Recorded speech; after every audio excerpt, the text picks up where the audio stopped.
pero algunos de los tíos míos también hacían lo mismo.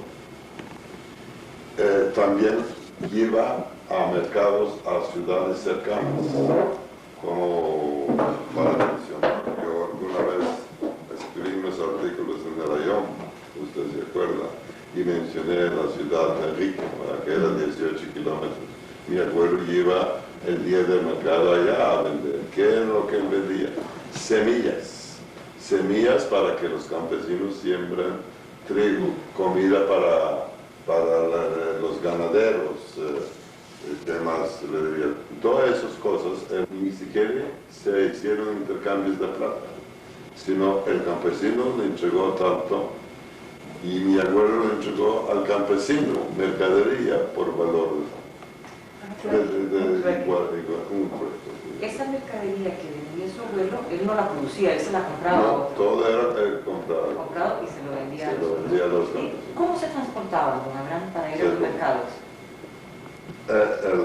Le voy a explicar. Cuando, en el tiempo que nosotros nos venimos a Costa Rica, se transportaba por caballo y carreta, no carreta tipo de aquí, sino carreta de tipo de 4 ruedas. Una carreta bien larga. La razón era para que le quepa bastante mercadería al campesino. Y muchas veces los mismos comerciantes tenían la manera de cómo transportarlas. Y luego, ya al final, cuando yo me venía para Costa Rica en el año 36, 37, ya comenzó el movimiento de camiones y buses y todo esto. Pero anteriormente, como luego, si usted me pregunta, le contaré, no solamente en caballo y carretas se transportaba mercadería, sino también pasajeros. Se viajaba distancias largas en ese sistema. Cuando iban al día de mercado, íbamos en el carretón y iban muchos miembros de la familia al día de mercado. No exactamente, no. A veces íbamos, cuando mi abuela me usaba a mí para venir con él a cuidarlo, íbamos 3 personas y lleno de mercadería en la carreta para venderla el día del mercado o para comprarla. Yo también la ayudaba en eso, como lo mencioné en el principio, que un muchachillo de 15 y 16 años ya tenía muchas obligaciones porque no había nada en la fundación. Estaba comentando de su otro abuelo que se dedicaba a otra actividad. Mi otro abuelo tenía una curtiente, que se llama quitenería, y nosotros producíamos cuero. Cuero que se usaba no muy fino, era un cuero tipo ordinario. Yo, como le digo, yo no me acuerdo de mi abuelo, pero después de que mi abuelo se murió, mi papá y el otro hermano que vivía aquí en Costa Rica, yo no sé si ustedes se acuerdan, mi papá tenía aquí un hermano que es el papá del otro David Weisler y Abraham Weisler.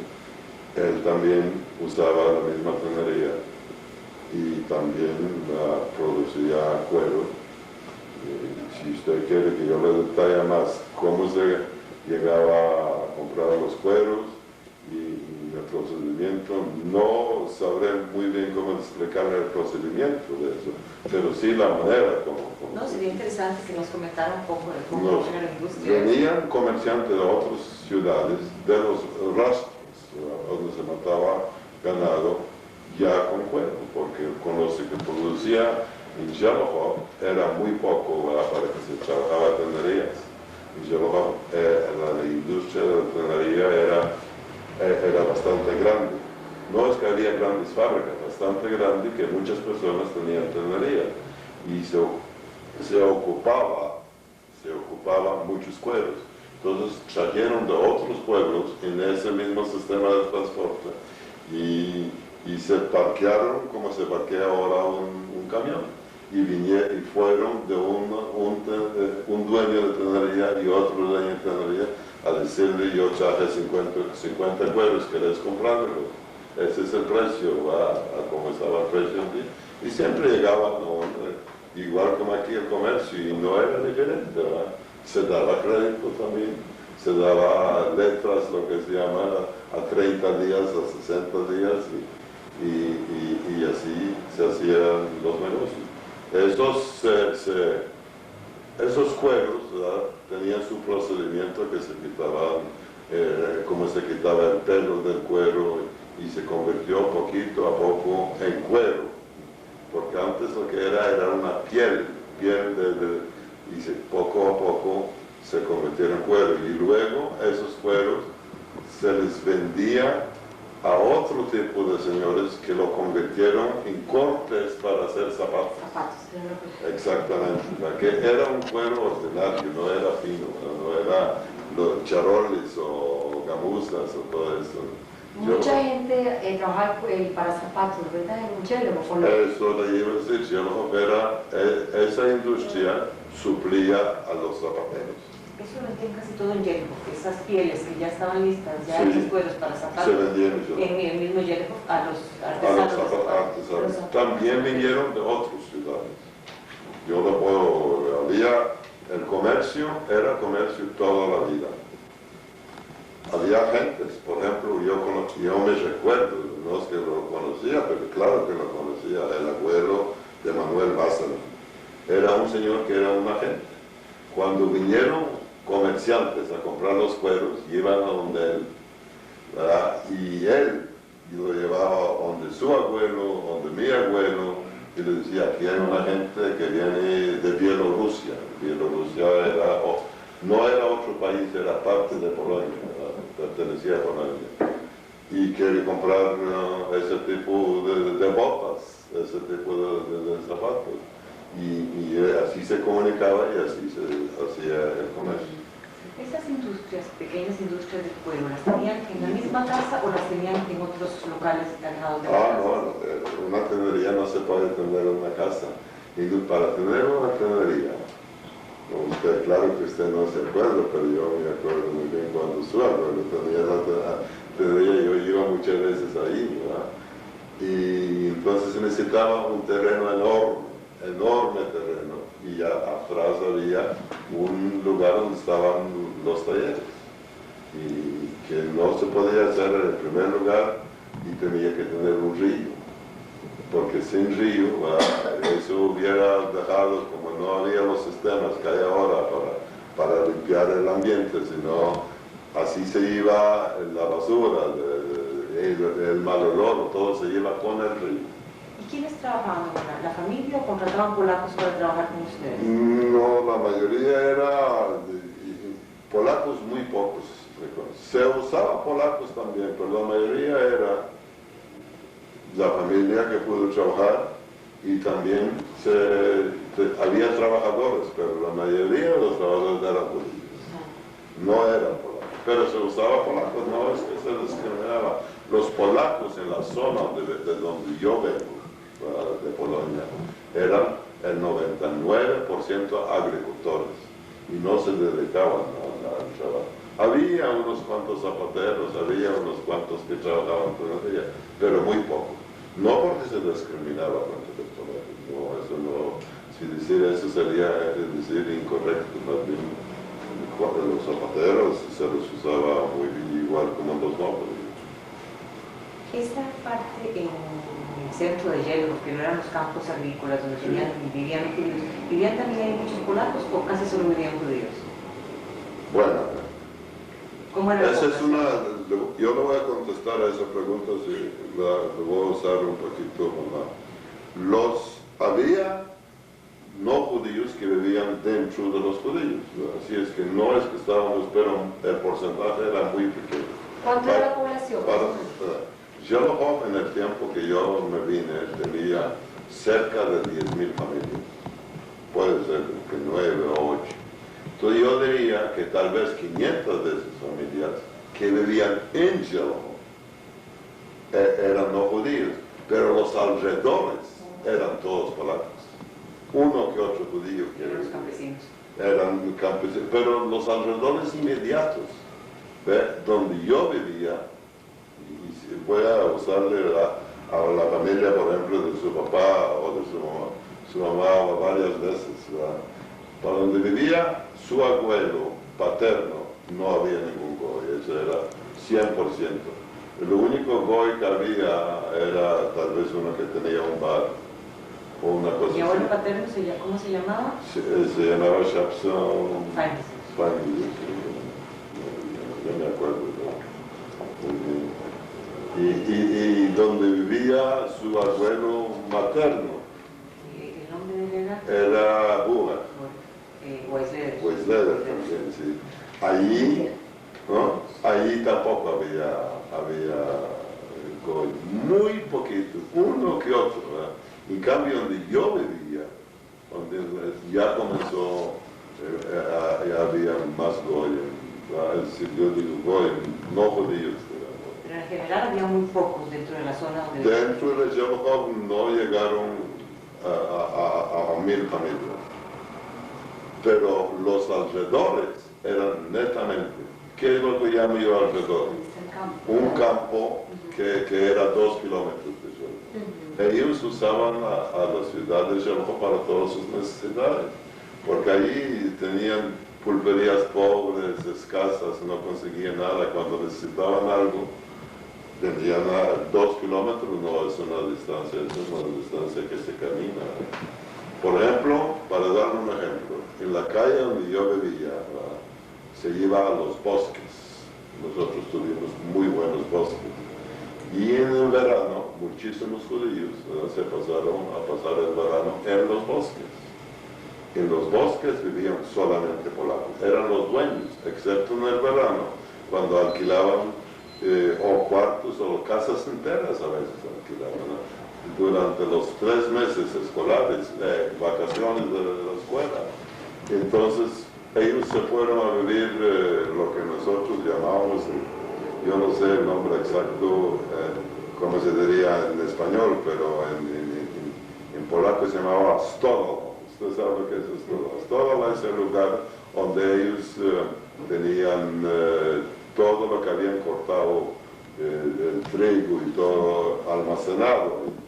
Entonces se pasaron a vivir esos 3 meses ahí para coger la plata de los... Granero, Más o menos granero, ¿verdad? Y para coger la plata de los judíos que vinieron a veranear, que era una entrada extra para ellos. Les daban su casa. Les daban su casa completa. Entonces, don Álvaro, ¿cuál es entonces la relación entre judíos y no polacos? judíos? Sí. Y polacos. ¿Sí? Entre los judíos y los polacos. ¿Era una buena relación o era una relación muy agresiva? ¿Cómo era? Yo le voy a hablar, como dijo usted quiere ver la verdad. Cada polaco tenía un judío que lo amaba. Un solo judío, dice. Cuando dice, yo mato a todos los judíos, pero a usted no voy a dejar que nadie le toque a usted. Así era, cada polaco tenía su judío.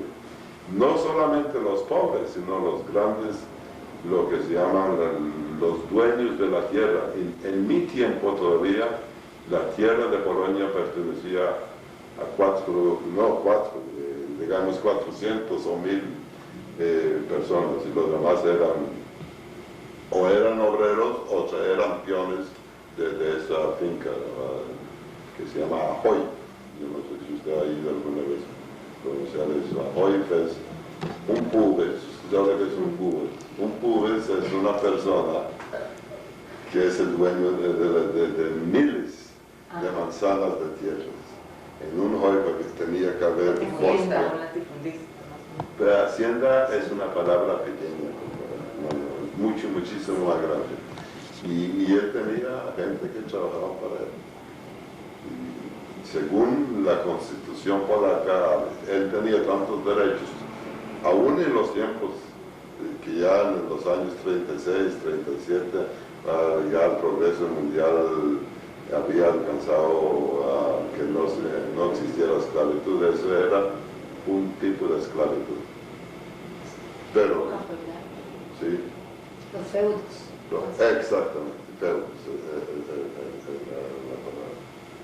Tenían todos los derechos. Tenían tantos derechos, yo no sé, ella es muy joven, tal vez no explico que si un muchacho se casaba con una muchacha, y eso estaba en la Constitución, el dueño de esas haciendas podía pedir que la primera noche le perteneciera. eran dueños, Eso era era dueño en de mis su tiempos. Ahora una cosa, ahora las casas donde ustedes vivían, eso sí era propio. Sí, como no, claro, no cree usted, había judíos que eran feos. En el pueblo de nosotros había una familia, que por cierto ya es apellido también, que él tenía uno de estos, ¿cómo se llama? Haciendas, como decía usted. Tenía muchísimos bienes Y que... un judío tenía ese derecho por la Constitución, podía ser propietario de una tierra. Después, le voy a explicar, después del año 20. ¿Por qué le digo yo el año 20? Porque Polonia hasta el año 20 era dominada la mitad por Rusia, la mitad por Alemania. Era como decir el tipo que Israel tiene ahora los territorios. En el año 20, gracias a los Estados Unidos, Inglaterra declararon a Polonia república, que era República Polaca. Yo no sé si viene ahora a contar la historia, ¿verdad? No, está perfecto que nos cuente una parte esa de Polonia. Entonces, una de las condiciones, ¿verdad?, que pidió los Estados Unidos, Inglaterra y Francia, ¿verdad?, que eran en aquel tiempo ya los tres poderes, ¿verdad?, cuando se formó la República, es que las minorías tengan el mismo derecho que los polacos. En Polonia, minorías no eran solamente judíos. Los bielorrusos eran minoría, los ucranianos eran una minoría, los litvakis eran una minoría, porque parte de todos esos territorios era Polonia, ¿verdad? Entonces les dieron todo el derecho. Les dieron también el derecho, aunque usted no lo crea, que muchos de los judíos, pero los judíos lo pidieron, desde luego, es de que pueden servir en el ejército polaco. Y los judíos podían ser policías, y los judíos podían ser generales y coroneles y diputados y senadores y hasta llegar a ser presidente. Eso era a partir del año 20. A partir del año 20 fue cuando se formó esa república y el presidente no, más bien era un tipo de dictador, pero era muy bueno con los judíos. Esa igualdad de derechos de poder participar del ejército Sí. y de ciertas posiciones políticas, ¿se daba en la realidad o solo en las leyes? No, Se practicaba bien, se o sea, la gente practicaba lo muy bien. respetaba. Yo tenía familiares en el ejército porque cada joven que cumplía 20, 21 años tenía que ir al ejército comenzando del año 20. Antes no, ¿verdad? Pero comenzando el año 20 yo tenía un tío que terminó su vida en Israel, que era un sargento de la caballería polaca, y otros también, ¿no? Incluyendo esa parte de los latifundios, de los judíos que podían tener esas grandes tierras. Sí, cómo no. Entonces, bajo sus tierras había polacos que casi como que le pertenecían de alguna manera. Exactamente, correcto. Entonces sí se daba que este judío poderoso podía tener bajo su dominio también a un grupo de campesinos polacos. Indudablemente, el campesino era, en ese sentido, el campesino era no ciudadano, sino persona de segunda categoría. El campesino que trabajaba en esas haciendas, para eso latifundistas, una persona de segunda categoría. La situación de antisemitismo en estos campos o en el mismo Yelevo, como ya saliendo a las haciendas, en el ejército, en los puestos, ¿se sentía algún antisemitismo? Claro, Me gustaría hablar tal vez de eso un poquitito. Con mucho gusto yo le voy a hablar sin tener que criticar a nadie en particular, pero personalmente yo critico el antisemitismo a la Iglesia Católica. Yo no sé si se puede Perfectamente. mencionar eso o no. Perfecto. ¿Por qué la Iglesia Católica? Le voy a dar un ejemplo. ¿Por qué razón? Todavía hoy día en que nosotros vivimos, yo creo que los peores antisemitas que tenemos nosotros en el mundo son los católicos. Lo voy a explicar, es una opinión mía, ¿verdad? Y esto es lo que queremos aquí, oír sus opiniones que para nosotros son La valiosas. opinión es muy sencilla. Según la Biblia, que fue adaptada, ¿verdad?, por los católicos, porque es nuestra, se lo dieron a los judíos, ¿verdad?, según la historia, ¿verdad? Según la historia, ¿verdad?, que está escrita.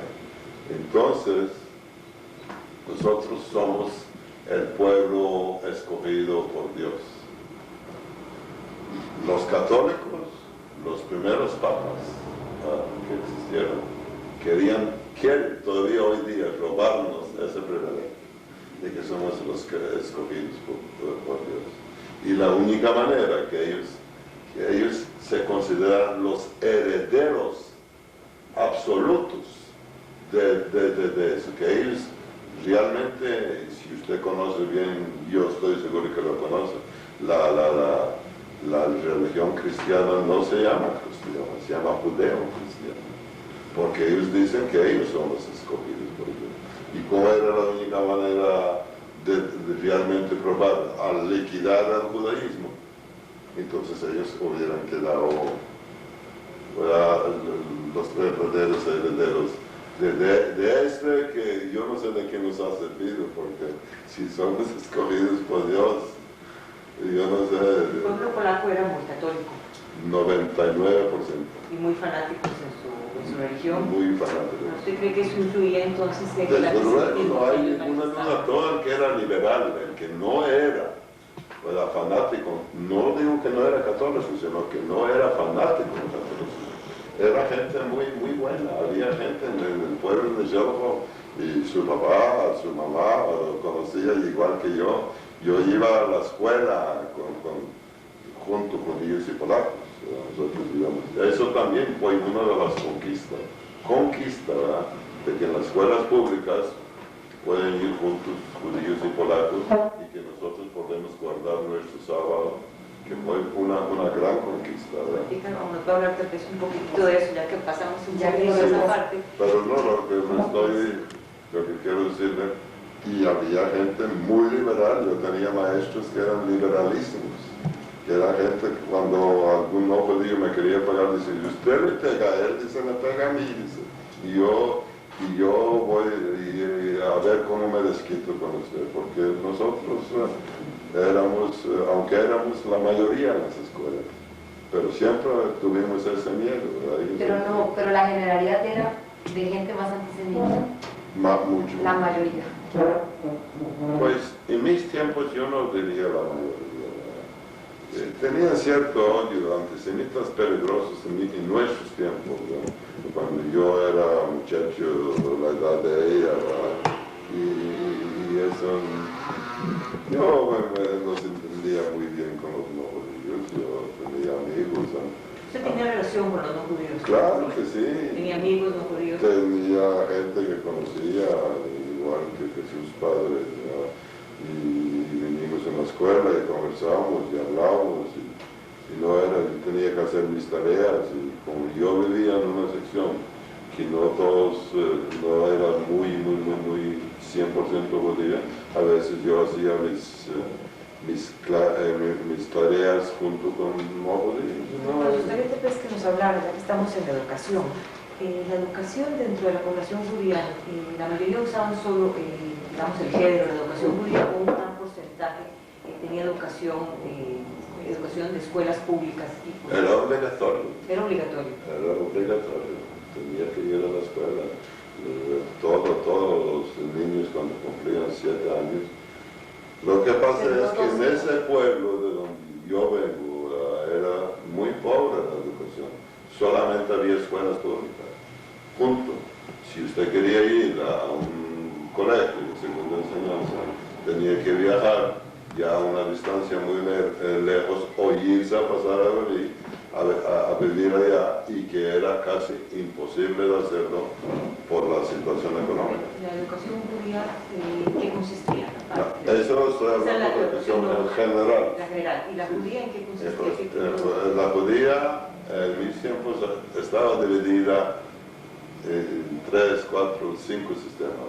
Lo voy a explicar, eso me voy a coger un poquito de tiempo para que usted... Estaba la ultra religiosa, cual yo personalmente, ¿verdad?, fui educado. Y eso era lo que se llama un melamed. Usted sabe qué es melamed en hebreo, usted lo sabe también. Melamed se llama el que enseña. Y entonces, un chiquillo ya de 3 años ya le mandaron el melamed, y comenzó con el ALP. Y después iba avanzando más y más y más, hasta que llegó el que quería que su hijo fuera ultra religioso. Yo vengo de una familia muy ultra religiosa, jasídica, ¿verdad? Entonces a mí me mandaron en la escuela, todas las tardes ocupaba un verbo, ¿verdad? Y después me mandaron cuando tenía 12 años y ya había cumplido la escuela y el Heder, y me mandaron a una yeshiva a Varsovia. Yo estuve 2 años, ¿verdad? Pero no quería hacer mi futuro en la yeshiva y me devolví. Usted nos hablaba de otra parte de los ultra religiosos, que había varios tipos de educación No, eso iba yo.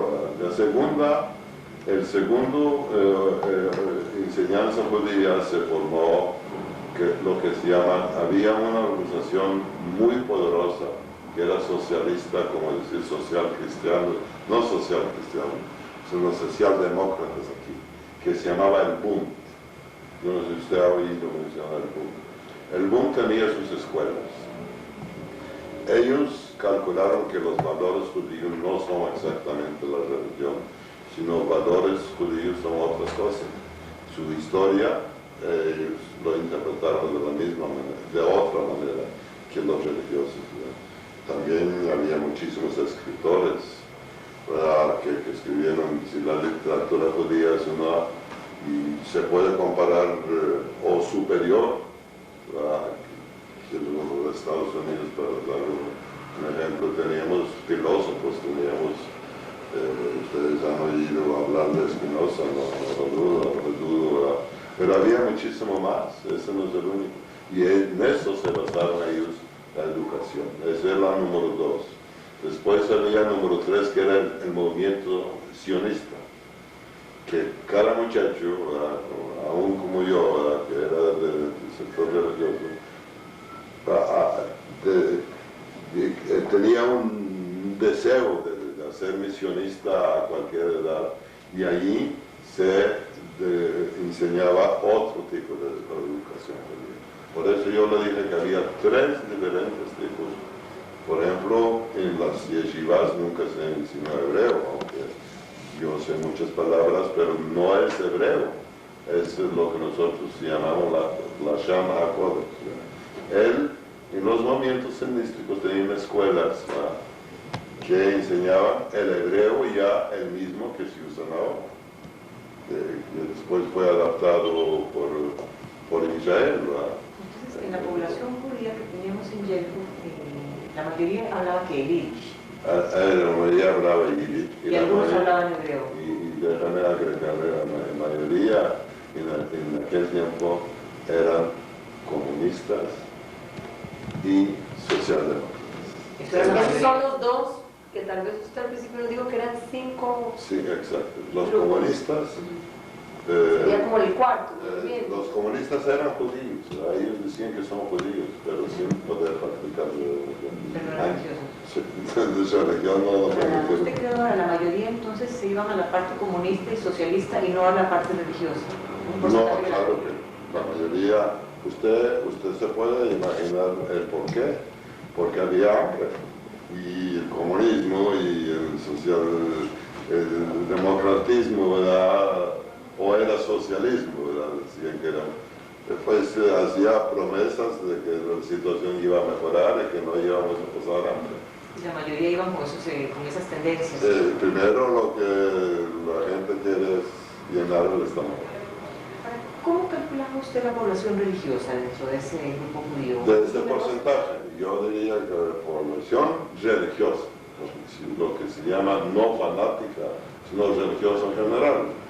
Gente como yo, estoy en Costa Rica y todo, era un 75%. Pero dentro de esos religiosos había muchísimos comunistas, muchísima gente que deseaba que llegara el comunismo a Polonia, y muchísima gente que deseaba que llegara al socialismo. Tenían su fe religiosa, ¿verdad?, creían en Dios, iban a las sinagogas y iba todo, pero también se dedicaban a ser socialistas. Y en la parte religiosa eran muy practicantes, en las casas. Sí, un pueblo como Yamaha, de 10.000 familias, ya, y en pobreza, yo le garantizo que había más de 200 sinagogas. Que es una suma bastante elevada. Había sinagogas grandes. ¿Cuántas sinagogas? 200. ¿Cómo se llama? ¿Sinagogas o digamos, pequeñas casas que se juntaban? Importancia, pero tenían el Funciones de trabajo, sinagoga. funciones de sinagoga. Además de eso, yo quisiera hablar del sistema, ¿verdad? Cómo nos dirigíamos nosotros. Sí, formación judía. Cómo se formó Yamaha como pueblo judío, ¿verdad? Teníamos gobierno judío. ¿Y cómo funcionaba ese gobierno? Había lo que se llama una quejera, igual que eso, con elecciones supervisadas por el gobierno polaco. El rabino era supervisado por el gobierno polaco. Había solo un rabino para ello. No, en Yamaha había 3, de que yo me acuerdo, cuando yo había un rabino principal y 2 menos principales, ¿verdad? Y yo los conocí desde luego a los 3, ¿no? Y además había un jefe. Déjame, no sé si usted sabe la diferencia entre un rabino y un jefe. Usted nos explica para Yo lo voy a explicar. Un rabino, que es rabino, es un hombre estudiado y ¿cómo se llama? Y se trae a veces de otro pueblo, se le saca de una yeshiva, tiene que tener un diploma para ser asistente. En hebreo se llama heteruo. Heteruo quiere decir que a él le es permitido hacer todos los fallos. Fallos, lo que yo llamo son pinturas y cosas por el estilo. Él tiene que tener un permiso, si no, no puede. Un rebo era otra cosa. El rebo venía de herencia. Si su papá fue rebo, él podía ser rebo. Si su abuelo fue rebo, él podía ser rebo también. Que era una cosa, pero tenía mucha gente que le seguía eso. Eso se llama el movimiento hasídico, ¿no? que nuestras familias, digo nuestra, la mía y la suya, todas eran así. Sus abuelos, los dos eran, aunque de diferentes secciones, ¿no? Desde su papá era diferente y el de su mamá también era. Y ese rebe no podía... Él también tenía ciertas funciones. ¿Qué funciones? ¿Qué era la diferencia? Para que quede más clara, digamos. El rebo casaba a la gente. Él tenía el permiso de casar. Desde luego, quiero que ustedes el que lo oye, comprenda qué es lo que estoy diciendo. El sistema, ¿verdad?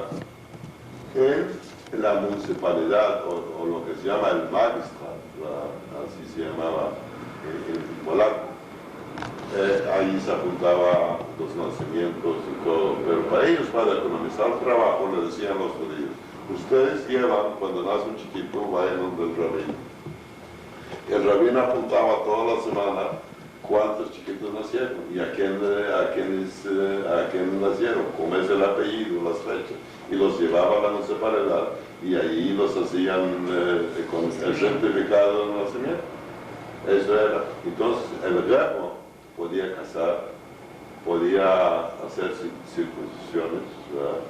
Y había otros ciertos trabajos también. Las inscripciones las hacía el rebe, no el rabino. De matrimonio. Y de matrimonio, y los nacimientos que llevaban a la Eso municipalidad. los hacía el rabino. El rabino. Sí. Ahora, usted nos decía que el rebe tenía seguidores. Sí, ¿Eso sí. en qué consistía?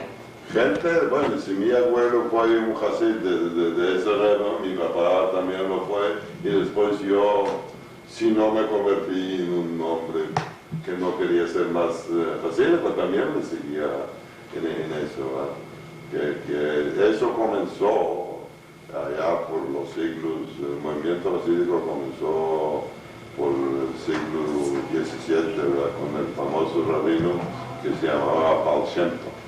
Él era criador. Don Abraham, ¿el rebe enseñaba igual que el rabino o no? ¿El rebe era el que enseñaba? También, ese es otro tipo de rebe. Ese es un malamet, que también algunos decían rebe. Pero el Rebbe tenía otro, ¿verdad? Esos discursos que usted ve que hace nuestro rabino aquí, que no son para comparar, ¿verdad? Usted que no puede quitarse la grabación. Los hacía el Rebbe a sus hasidim. Cada sábado, ¿verdad? Él interpretaba qué es lo que se leyó en la Torah esta semana y por qué es así. Había que saberla, había que conocer el judaísmo a fondo para saber. Y en cada una de estas sinagogas o centros de rezos, que hablamos de unos 200, había siempre un guía, un rebbe o un rabino que era el que dirigía a los que llegaban. No. ¿Cómo se manejaban en esos centros? Voy a explicarle. El rebbe, por ejemplo, había... usted tal vez ha oído todavía hoy día en Israel, uno de los rabinos más grandes se llama el Rebbe de Ger. Tal vez usted nunca ha oído. ¿Cómo usted sí? ¿Verdad que sí? Él tenía casi en todos los pueblos. Yo tenía una sinagoga donde los hasidim vinieron a rezar todos los sábados, todos los viernes en la noche, todas las fiestas. Y en ciertos días se fueron del Rebbe cuando tenían cosas que necesitaban consejos. Se fueron a su rabino. Él no venía en Rebbe. Yo no creo que el Rebbe de Ger vino una vez a Rebbe. Algunos otros sí vinieron a visitar a los hasidim de vez en cuando. ¿Y quién dirigía Pero la en sinagoga? Shelko tenía uno. En esa sinagoga Pues un gabay. Ahora, había una sinagoga grande en Jericó, que fue la que se quemó. Apenas Eso sí era se grande. quemó los nazis. No se quemó, la quemaron. La quemaron. Pero esa era la única grande así que había en la ciudad. No, había dos. Una que se llamaba sinagoga, la otra que se llamaba Ben Hamidrash. ¿Y esas eran dirigidas porque por un rabino? No, estos eran dirigidos por la Kehilá, que también la Kehilá los mantenía. Pero tenía un rabino cada una especial. No. Kehilá, y el rabino, el rabino, no el Rebbe, sino el rabino venía todos los sábados a rezar, o todos los días, no todos los sábados, en esta sinagoga, un día en esta, y un día en la otra, estaba muy cerca uno de la otra. En una sinagoga era tan grande, yo calculo que cabían más de 1000 personas. Yo me que estamos en la parte religiosa, tal vez que nos hablara, usted nos dijo que su familia sí era muy ortodoxa. Muy religiosa. ortodoxa, sí. ¿Qué tradiciones conservaban? ¿Cómo se comportaban? ¿Cómo se vestían? O sea, si todo el tiempo que Bueno, vivieron si yo en le Jericó mantuvieron esa religiosidad hasta que vinieron para América, o si hubo algún momento de que algunos se separaron de esta situación. Bueno, claro, no sé, había muchos momentos en que muchos cuando iban creciendo. Le voy a dar un ejemplo yo. Sus hermanos y sus papás. No, mis hermanos eran muy pequeños. Mi hermano Moisés tenía 6 años cuando venía aquí. Y mi hermano Enrique tenía 6 años menor que yo. Si yo tenía 15, él tenía 9 años. Pero le voy a dar un ejemplo cómo me vestía. Yo me vestía con pantalones para comenzar allí. Y luego lo que se llama una capeta. Usted sabe lo que es una capeta. Y como se llama un Yiddish lo que se llama un sombrerito con una cosa muy pequeñita aquí. Tenía peor, que le daba 5 veces vueltas con las orejas para que no se me llegaran hasta aquí, ¿verdad? Probablemente si me hubiera quedado, a los 15 años no me afeitaba, pero si me hubiera quedado en Shelko, no hubiera venido a Costa Rica, hubiera tenido una barba a los 20 años, ¿verdad? Que ya no hubiera llegado hasta aquí, como usted ve aquí en Spalto, ¿verdad? Exacto, para dar un ejemplo, así era como vestía yo, pero menos el sombrero, que yo no usaba sombrero. Para su papá rezaba todo el tiempo, todos los días. Todos los días mi papá, antes de venir a Costa Rica, él, aquí también, él creyó... ¿Su mamá trabajaba o a qué se dedicaba su mamá? Mi mamá, bueno, hasta que mi papá se fue, era ama de casa. Y no había televisión, teníamos 5 hijos. Y a su papá le daba tiempo de mantener todos los rezos y el trabajo. Claro, se levantaba muy temprano. Muy temprano se levantaba a las 5 de la mañana y lo primero, antes de hacer nada, se lavaba las manos porque no había baños. Para ir a baños habría que ir a la mikvah, ¿verdad? Ahí se bañaba uno todo el cuerpo. Pero se lleva a la sinagoga primero, se puso el talit, los tefilín, hizo su rezo, después vino a desayunar. Entonces eran más o menos las 6. Desayunaba y se iba a la trenería, porque nosotros vivíamos como 500 metros de donde era la trenería de mi papá. Ahí se puede trabajar. Y en la tarde otra vez volvía a Y la tarde, antes de que oscurezca, él iba a la sinagoga, Jesús iba a la sinagoga grande, excepto el sábado, ya iba a la sinagoga del rabino al que él era Hasid. ¿El sábado cómo lo celebraban? Denos cuenta, aunque sea un poquitito, cómo Pues, era una celebración de un sábado. Con mucho gusto. Por alguna festividad. El sábado, yo estoy hablando De su familia. no solo de mi familia, sino de todas las familias que eran ultra religiosas, que las celebraban de la misma manera. Si iba uno el viernes en la tarde, antes de que oscurezca, a la sinagoga, y había un hazán, él hizo el servicio de Shabbat igual, o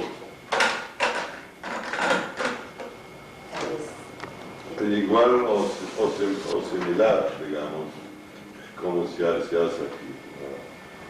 Pero nosotros íbamos, no en carro, sino a pie. ¿Verdad? Y después vinimos a la casa y mi papá hizo el kiddush, se cantaban canciones, ¿verdad? Para que queden grabados para las futuras generaciones de Shabbat. Y toda la semana se trabajaba, no para que se coma toda la semana, sino para que el viernes en la noche y el sábado la comida sea adecuada para el día del descanso. ¿Qué comían en Shabbat? En Shabbat se comía pescado y luego, aunque fue en la noche, ¿verdad? Se comía sopa, y luego carne y luego lo que se llama compot. Ustedes saben muy bien lo que es. Esa era la comida. Y el sábado en la mañana se iba a la sinagoga otra vez, por ahí, a las 9, a las 10 y terminaban los servicios a las 11. Y entonces las señoras, como ven, no estoy hablando de mi familia, sino todas, hicieron un chum. El chum se llevaba a la panadería. El panadero no compró nada por eso, sino que del calor del horno, de que estaba caliente toda la semana porque el chum se iba cocinando poquito a poco, así que ya el sábado a las 10 ya estaba bien terminado. Entonces se comía jales, pescado otra vez. Es que el sábado es, según la religión nuestra, es una mitzvah comer de pescado. Entonces la mayoría de la gente llevaba el chum al panadero. La mayoría no, todos. Ahí, y después venían cargándolo así con las 2 manos y traerlo a la casa. Usted mencionó una parte que yo creo que puede ser interesante, que es como un poco diferente para nosotros, la parte de la mikvah y de los baños. Sí. Aparentemente no existían baños en las casas las casas populares. ¿Cómo funcionaba el inodoros afuera? Pero el sistema, ¿a dónde se bañaban? ¿Cada cuánto acudían a la mikvah? ¿Cómo era la mikvah de Yelko? La mikvah de Sherojot se podía ir todos los días, el que quería, pero no íbamos todos los días. Todos los días las temporadas cambiaban y las generaciones cambiaban. Por ejemplo, ya la generación mía, yo era un muchachillo, o de su papá, o de su mamá, ¿verdad? Entonces íbamos a bañarnos a los ríos. Y en los ríos ya uno tenía que usar pantalonetas de baño y las muchachas, señoras no llevan, pero muchachos tenían que usar vestidos de baño. No eran, ¿cómo se llaman? Lo que llaman ahora estos que apenas cubren bikinis, pero sí se usaba vestido de baño. Pero eso era en verano, ¿no? Digamos, invierno en invierno no, lo voy a explicar, en invierno para asearse uno. Entonces se calentaba en la mañana una palangana de agua, bueno, muy caliente, y se desvestía uno, ¿verdad? El que tenía 2 o 3 cuartos ni hablar, ¿verdad? Entonces se metía en un cuarto y se lavaba primero la parte de arriba y luego la parte de abajo. Y si no se podía hacer todos los días, entonces se hizo una vez por semana, se esperaba viernes. El viernes sí, iba uno a la mikve. La mikve era un lugar, es una piscina. ¿Y los niños entonces los lavaban en la casa? Los niños, Las palaganas. En un palagán En esa grande. mikve se dice que era muy grande, era como una piscina. La gente Ah, sí. acudía mucho a la mikve. Ah, sí, como no, Iban había siempre para el mikve y Shabbat. había baño turco. Los dos eran juntos. ¿Ya? Y yo, como era un muchacho todavía joven, ¿no? Yo iba, allí aprendí a nadar.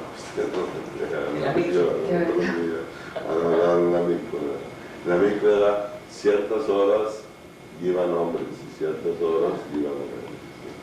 Pero con toda la costa extraña venían muchos, no judíos también, muchos. Y les permitían ir a la mikve. ¿Por qué no? Si es que no había ninguna de O sea, esas. tenían una relación Sí, amistosa ellos también con querían bañarse. Así es que no era ninguna, venía muchísima gente. y no les cobraban nada. Pues sí, se compraba la entrada, claro que sí, se compraba.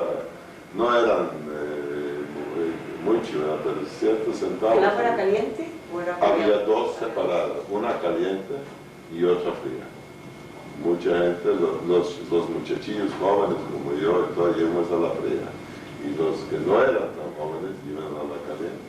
¿Por algún motivo en especial iban a la fría? No, para ¿A ti nadar. te gustaba más la fría? Sí, claro. Pero de vez en cuando nos metimos en la caliente también. también, porque no es que era caliente, sino que el agua era como si se estuviera cocinando, ¿verdad? Un calor Las tremendo. dos techadas, por supuesto. Claro, un edificio. El edificio era, era arriba las oficinas y abajo era la misma, abajo del mismo edificio. Ahora, mire, yo creo que tal vez para terminar por hoy un poquitito, que ya tal vez No, estamos un todavía poquito no, cansado, no son tal vez muchas. tal vez hablamos un poquitito, descansar un poquitito, de, hablamos de que hablaban en Yiddish, que ese era el idioma. Muchos hablaban polaco o una gran mayoría de los señores mayores o de la población judía no dominaba el polaco. Había muchos que no hablaban, pero muchos hablaban polaco. En mi familia, mi abuelo que venía en contacto con polacos todos los días, él hablaba muy bien polaco. Mi mamá, usted la conocía, ¿verdad? Ella hablaba muy bien polaco. Ahora nosotros aprendimos a hablar muy bien polaco en las escuelas. Ahora, una gran mayoría, que lo mencionamos, pero me interesa que quede un poquito claro, una gran mayoría de esos niños judíos iban a la escuela, aprendían el polaco, a leer y a escribir, o no eran muchos. ¿Cómo no? Eran la mayoría, no, La mayoría casi sí todos. iban, casi todos iban. Lo que pasa es que en Polonia también había gente que se asimilaba, ni siquiera hablaban allí judíos, hablaban solamente polaco. Solamente polaco. Había mucha gente. O sea, sí había problemas, usted tocó ahora un tema muy interesante, aunque asimilación, porque Sí, aunque pero era un no pueblo se tan trata. judío, Sí. casi solo se daba algo de asimilación o de parejas mixtas, Parejas mixtas muy muy poco. muy poquitos, porque ninguno de los dos lados, aún los que se asimilaban, tenían y usaban solamente el polaco, y especialmente la parte intelectual, donde querían ir a universidades, todos ellos tenían que usar. Por ejemplo, un pueblo como Sherlock produjo varios médicos. Para ser médico había que hablar de un polaco perfecto, intelectual y bien. El mío era mucho más pobre, muchísimo más pobre, porque no llegué a los estudios. Pero Abraham, hay varias personas aquí en Costa Rica que vienen de Hielo que yo sé que no iban a escuelas públicas. Entonces, para no ir a una escuela pública, Que era tenía que pobreza. esconder, Ajá.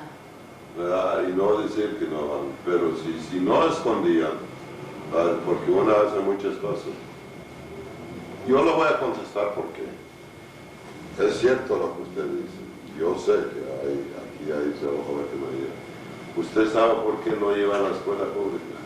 Porque los padres, ellos no lo admiten, por lo tanto no voy a mencionar nombres, eran tan pobres que necesitaban que esos chiquillos de 6, 7 años ya trabajaran.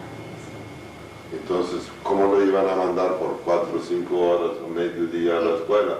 Necesitaban que ayudaban al papá si era zapatero de echarle, ir a comprarle un pedazo de suela o ir a comprarle clavitos y hacer... ¿Había mucha diferencia entre unos judíos y otros en la situación económica o en la situación social? La mayoría eran pobres, la gran mayoría. Había gente que no eran pobres, pero la gran mayoría eran, y yo al principio me dije, era gente trabajadora. Y gente trabajadora nunca les alcanzaba. ¿Y las relaciones entre unos judíos y otros eran, digamos, eran todos iguales o había diferencias de clases? Había diferencias. ¿En qué sentido era la diferencia? Bueno, ¿Por religión, por economía? Casamientos, por ejemplo, una familia religiosa no quería que sus hijos se casaran con gente que no son religiosos. O al revés también, ¿verdad? También no había discriminación, ¿verdad?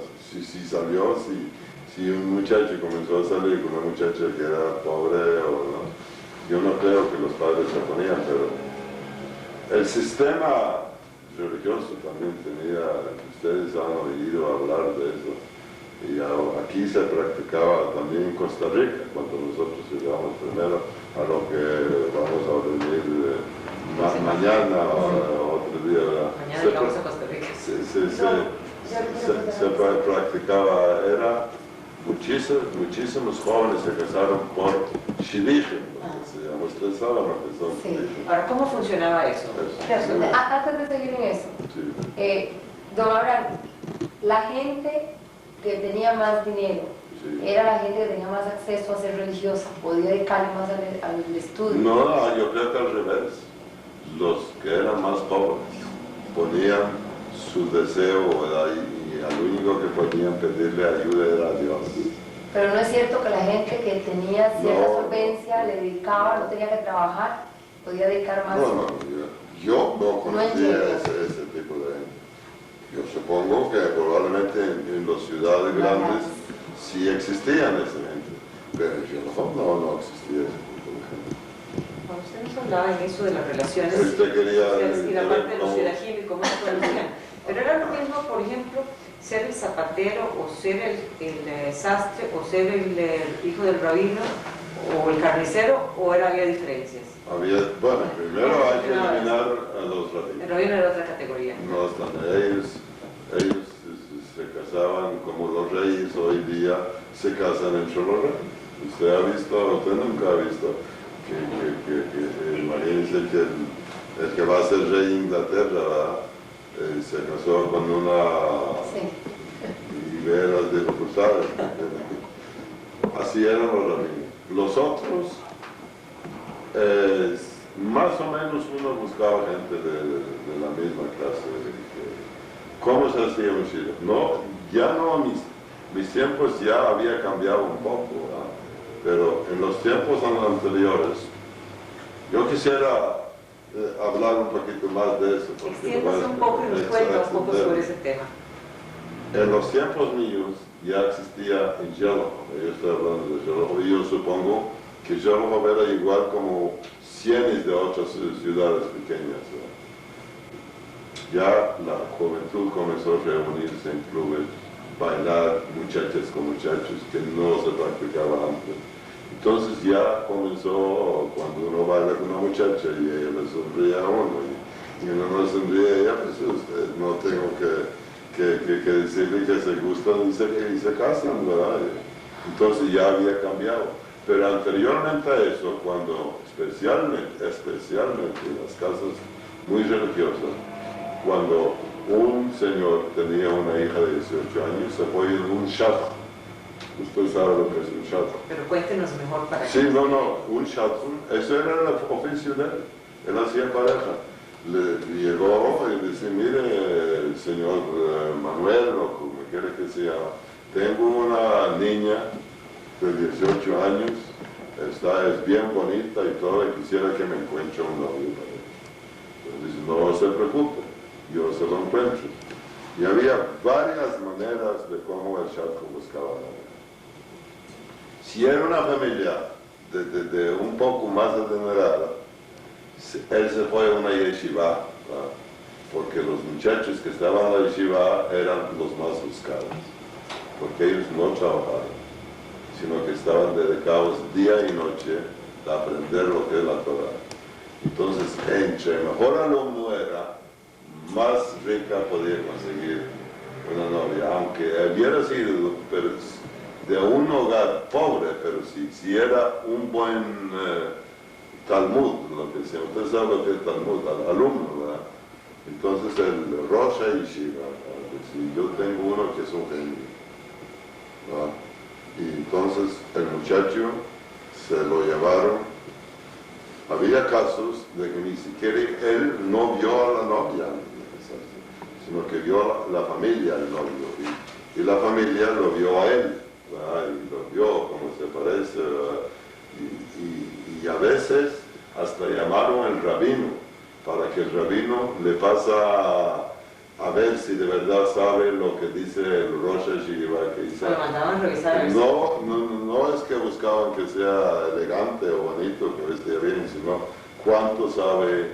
Y si el señor vio que de verdad, el rabino dijo, este es un genio, este muchacho algún día va a ser un genio, ¿no? Entonces se hizo el matrimonio y el rabino le dijo, usted sigue estudiando, el futuro suegro, o el suegro ya, siga estudiando, que usted no tiene que preocuparse ni por comida, ni yo lo voy a mantener por 20 años o por 30 años, ¿verdad? Yo tengo suficiente para que ustedes, lo que se llamaba Yiddish se llama todavía hoy día, eso existe en los Estados Unidos, yo he visto esos casos.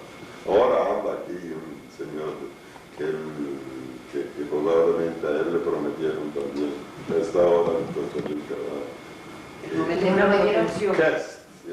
Que lo mantienen, por cierto. Exactamente. Don Abraham, ¿y qué era la recompensa del Shatko? ¿El Shatko? ¿Cómo le Sí, pagaban? ¿qué era el premio? ¿O él vivía de eso? ¿Había por dinero, regalos? Era un negocio. Era su negocio. Cuando se hizo el Chile, si el Chile no se hizo.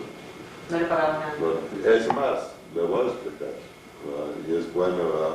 que oiga eso. Había veces que no resultó mucho. Ya después de que el SIDA fue Después de que fue pagado todo. Entonces el papá de la novia, principalmente era la novia, y a veces el novio también, lo llamaba al chat una hora de Torah que le devuelva la plata que se le había pagado. Y tenía que... no resultó. Depende, el rabino oyó los dos lados y a ver si... Y a veces tuvo que devolver el dinero. Que era la falla, porque no sirvió el Chile. Yo me acuerdo de un caso, ¿verdad? De un caso de verdad que es, no sé si debiera contárselo, pero como usted me dijo al principio, no esconder nada. La hija del rabín, del Rebbe, que era una muchacha, se llamaba, hasta le puedo dar el nombre si quiere, se llamaba Ethel. Yo creo que si ella hubiera entrado en cualquier concurso de Miss Mundo, ella lo hubiera ganado. Se casó con el hijo de otro rabino, y resultó que no servía para nada él. Y ella, como buena hija, después de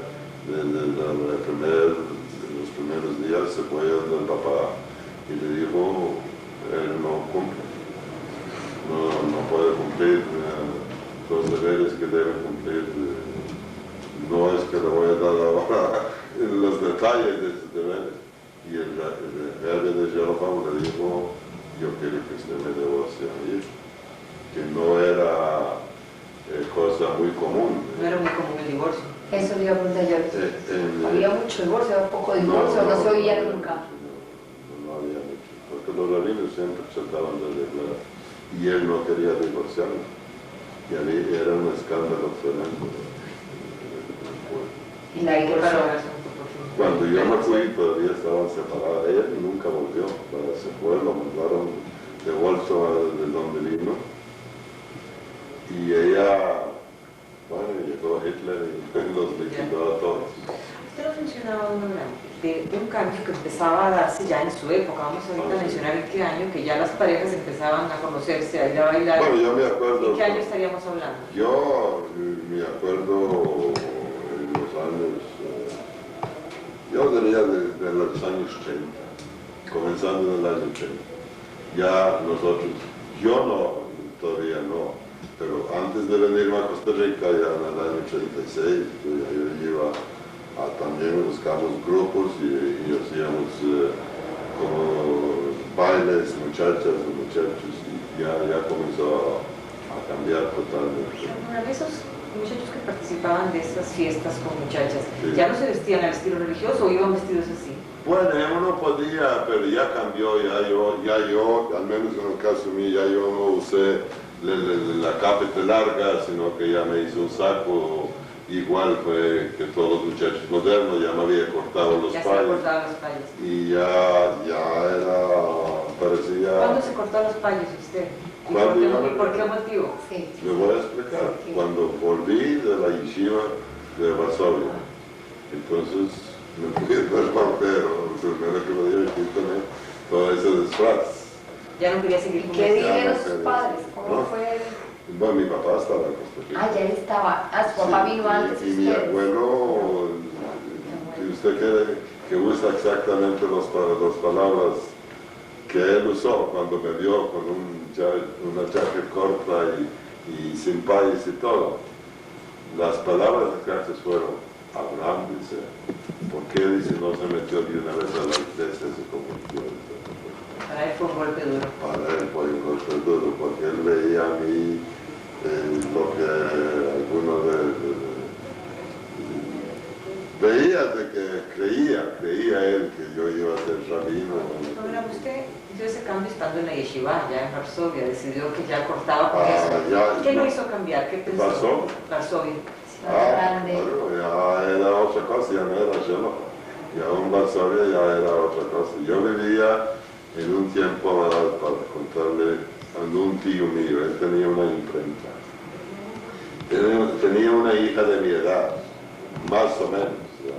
Ya yo tenía 13, 14 años. Y ella me comenzaba a llevar a las reuniones de las organizaciones sionistas. Y ya yo veía que para mí tenía deseos ya de trabajar, ganar plata, porque no estaba seguro de que íbamos a ir a Costa Rica. No crean que mi papá quería traernos a Costa Rica, no quería, porque él veía aquí la ruina del judaísmo. Vamos a, tal vez para terminar por hoy, tal vez, no, Sí. tal vez más bien yo diría, si tiene, antes de entrar en Costa Rica y todo eso que va a ser un poco largo y todos los motivos de la emigración, tal vez si quiere contarnos alguna anécdota, algo interesante para rematar hoy, y mañana seguimos ya con todo el trámite y todo el proceso de... Bueno, de a mí me gustaría eso va a ser un poquito largo. contarle, como forma de anécdota, me gustaría contarle mis días en la yeshiva, mis días. La primera yeshiva que yo fui en Shalom. Ahí me gradué. Tenía 12 años para graduar. Cuando yo me gradué, llegó el Rosh Yeshiva, que por cierto vivía en una casa que era nuestra. Él nos pagaba alquiler y me dice: Abraham, dice, usted debe seguir estudiando, pero en Shalom ya no hay lugar para usted. Entonces lo voy a mandar a Mizrich. Mizrich era una ciudad más o menos unos 35 kilómetros. Había yeshivot más grandes que el Shalom.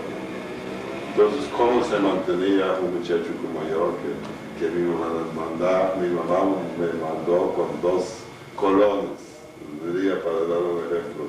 Allí era el que me llevó de Shalom a Mizrich, no me cobró un 5 porque él, según él, hacía una gran mitzvah, de llevarme a mí, pues para él era un honor, de que éramos 3 muchachos de la yeshiva.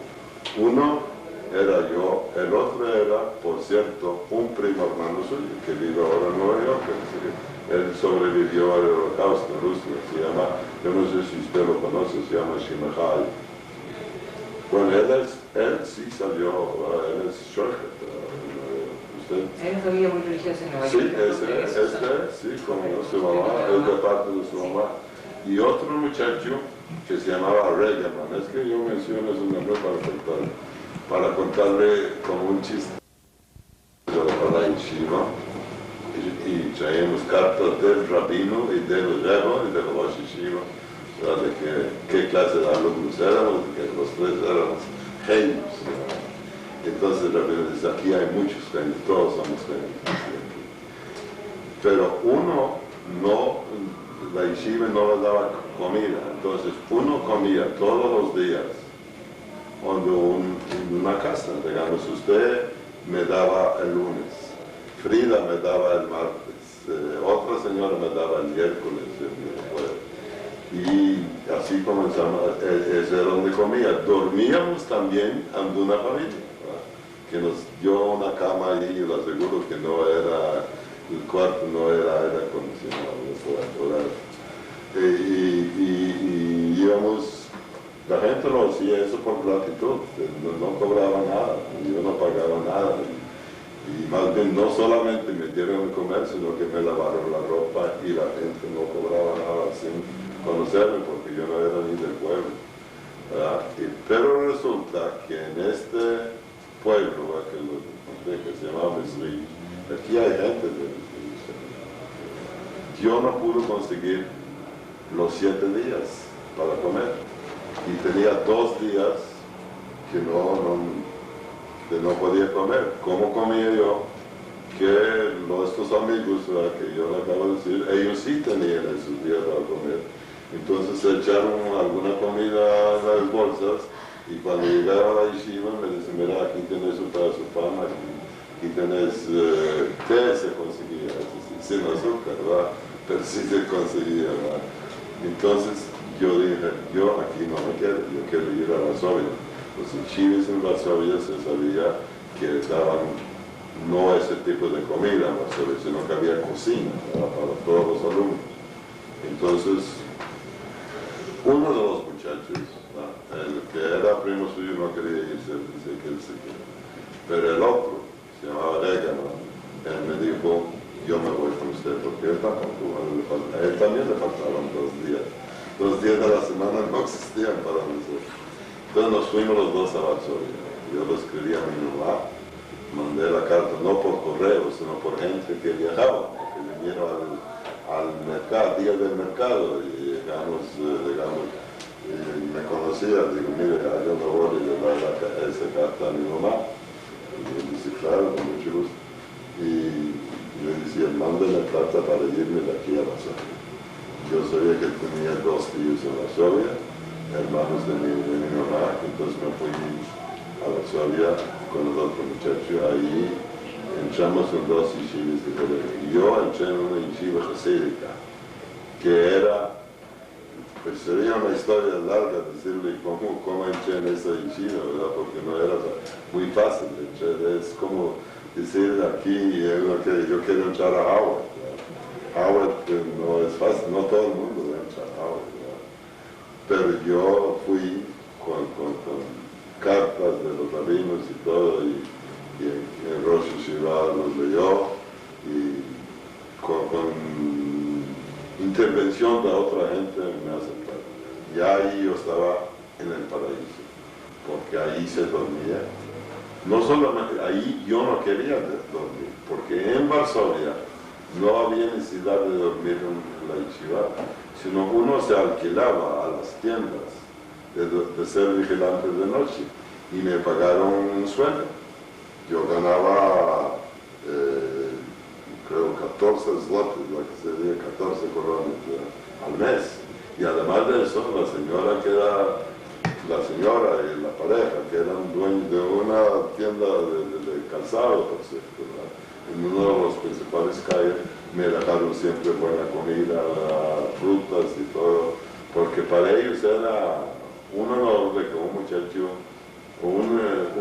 de la yeshiva siempre era preferido, porque podían confiar en mí, porque sabían que yo no iba a tocarles lo que es un alfiler, ¿verdad? Y entonces yo más bien usaba la dormida para ganarme, para poder parte vestirme, ¿verdad? Iba a comprarme, me economizaba un poco plata, me iba a comprar esos vestidos facílicos, pero a la vez, eso fue la historia fue lo que me echó a perder. Entonces yo llegué al vestido y la hija de él comenzamos a ir a ¿cómo se llama? A las organizaciones sionistas. Y primero yo me hice miembro del Mizrahi, que era lo que religioso. Entonces mi tío me dijo un día, no, yo creo que debes encargarte, porque usted realmente ya no va a hacer. Si usted un día llegó el viernes en la noche y yo estaba jugando dominó con la hija de él, entonces me dice, Abraham, dice, no, dice, si usted toca un dominó, dice, el viernes en la noche, ya usted está echado a perder, dice, mejor váyase de vuelta. Y así fue lo que yo contaré. Antes de terminar, una para no volver mañana en eso, cuando habla el revista, nada que ver con esto, pero don Abraham, la gente vivía en Yelgos muy hacinada, mucha gente en una casa. Bueno, ¿Compartían las casas varias familias o cómo era eso? Yo diría, pues, había, claro que sí. Familias, yo no sé, cada familia tenía aunque sea un cuarto para un cuarto de una casa. Había gente que no una casa. No, una casa, no. Pero había gente que vivía en casas bastante cómodas. ¿Pero la mayoría? La mayoría vivía en un cuarto. Porque ya como la mayoría de la gente era muy pobre, muy pobre. Había temporadas en que había mucho bienestar, ¿verdad? Por ejemplo, en otoño era la mejor temporada del año, ¿verdad? Pero había temporadas que se luchaba para poner un pedazo de pan en la mesa. No todas familias, que me entiendan, pero había, yo conocía muchos. Vamos a ver, ¿no?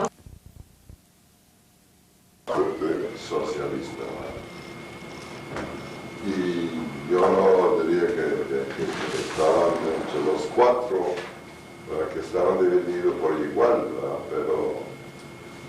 pero sí existían, y debido a eso, aunque muchos, como habíamos hablado la otra vez, no iban tan siquiera a la escuela, pero con leer libros en diferentes bibliotecas, porque había bibliotecas en cada organización, el sionismo tenía sus bibliotecas, los comunistas tenían sus bibliotecas, los socialistas tenían sus bibliotecas, y como se llama, los religiosos también tenían sus bibliotecas. Y de eso salieron de Yelgov dos escritores internacionalmente famosos. Uno se llamaba Yitzhak Meyer Weisenberg.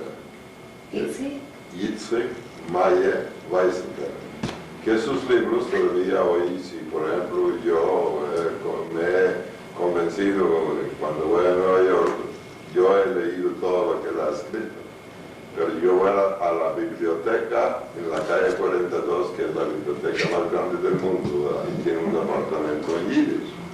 Quiero ver un libro de Yitzhak Meyer Weisenberg y me lo dan en 5 segundos. Entonces quiere ser reconocido. Hay la familia de él, hija que vive en Canadá, y ella ha publicado unos libros y por cierto los pesados buenos estaban ayudando cuando era necesario.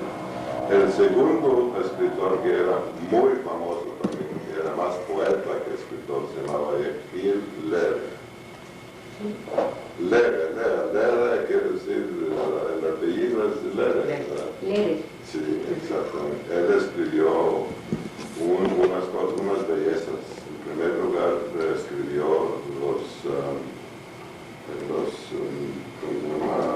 interpretó muy bien lo que había escrito en Lashon HaKodesh, el Rey David, que se llama Tehilim, usted sabe lo que quiere decir Tehilim.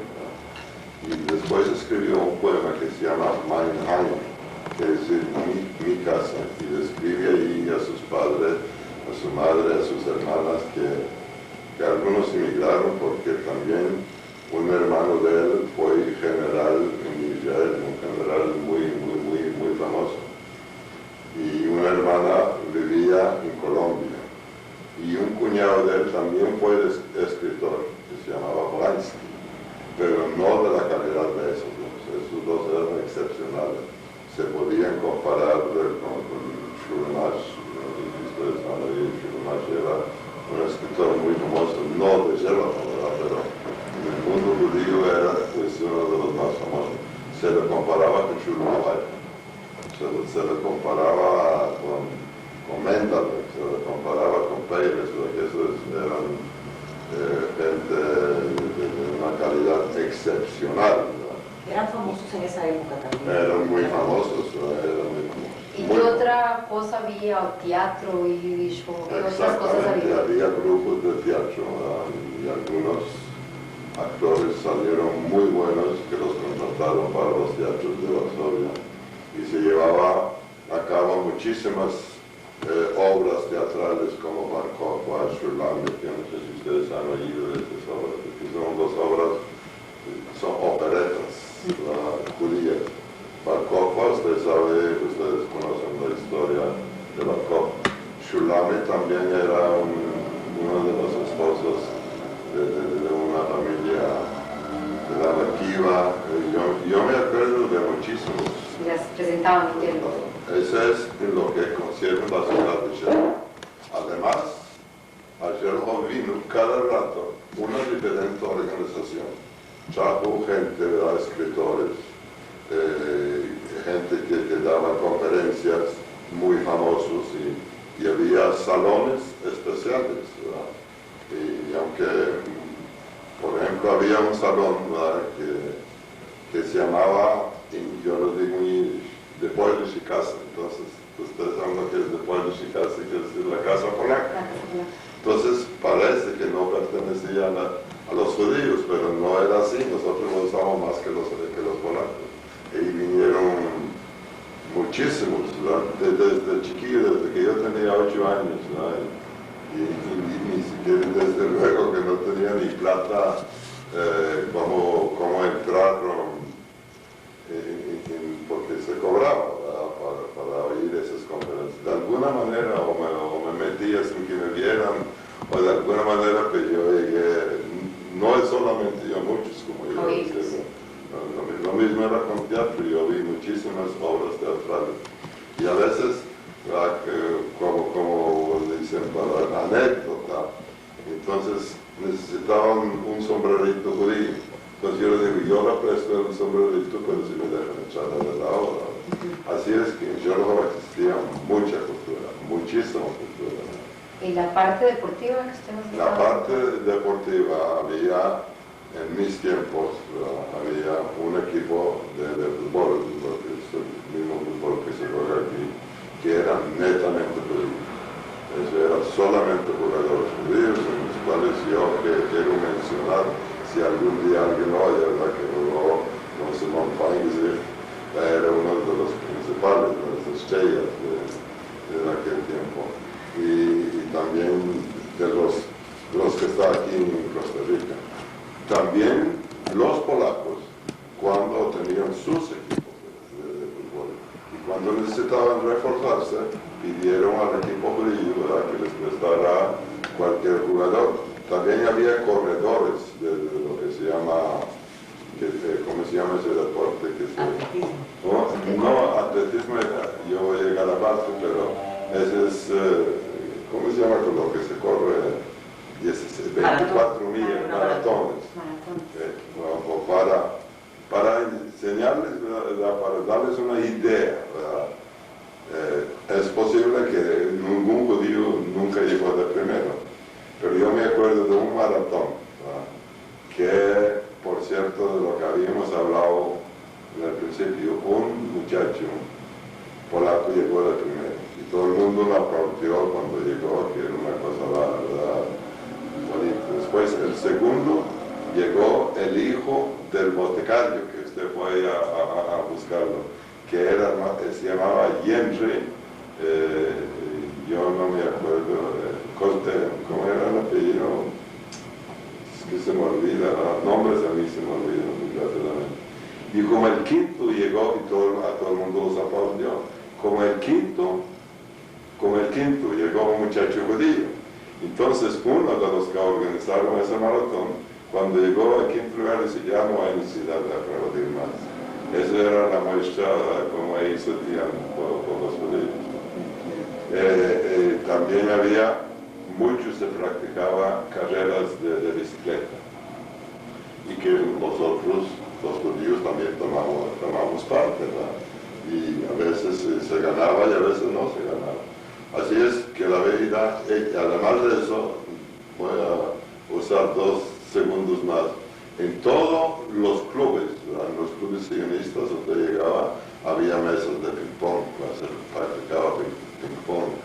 En el comunismo ni hablar, ¿verdad? Así es que se practicaba todo tipo de deporte. ¿Y cuál era el intercambio con las otras ciudades, digamos? Muchísimas veces. Por cierto, un día de esos estaba yo hablando con don Simón en Miami, en el apartamento de él, y me contó la primera vez que él viajó, en sábado, fue que le pidió un equipo no polaco, que refuerza el equipo, pero ellos jugaban el domingo y había que viajar el sábado. Entonces, después de comer en la casa, se salió como si nada hubiera pasado y se fue a viajar. Cuando el papá averiguó qué fue lo que hizo, bueno, y descuento de la historia, no le fue muy bien. Y don Abraham, también nos había quedado inconcluso cuál era la relación que tenían los judíos de Jericó con otras comunidades de otras ciudades, como qué también, qué tipo de... En todo sentido hubo intercambios. Hubo intercambios porque yo les conté un poco de la vida mía, que yo cuando tenía 12 años comencé a viajar, fui a otra yeshiva.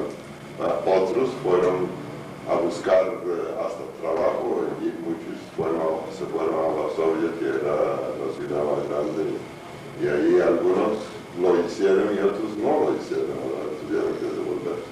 Otra cosa que tampoco hablamos la vez pasada, no sé si ustedes tendrán, ¿cómo era para mantener la Keilah, el aporte de las familias? Esa es una buena pregunta, muy buena pregunta. Eso se trabajaba muy de esa manera.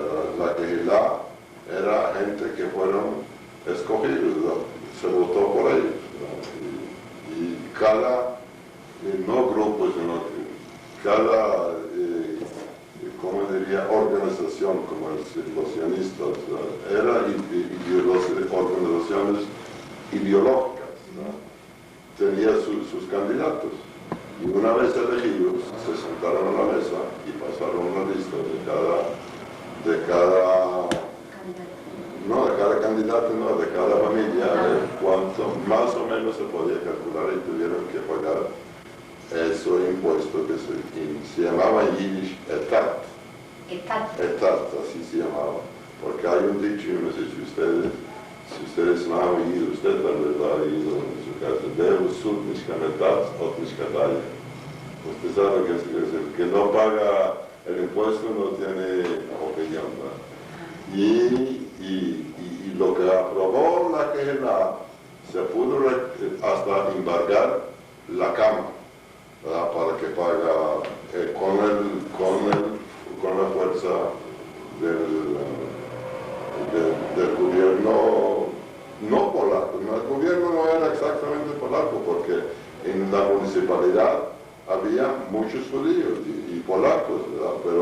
Pero era una fuerza que no era tan difícil recoger la plata. De eso se pagaba al rabino, no al jefe, de los 3 rabinos, porque había 3 rabinos. Había 3 shoftim, ¿usted sabe lo que es shofet? Y también a los shamusim, los gabais y todo eso. A eso les pagaban. Llámese al gabay que pagaban también. Sí, claro, todo al gabay se le pagaba su sueldo, él vivía. Al rebe no le pagaban. Al rebe eran donaciones prácticamente.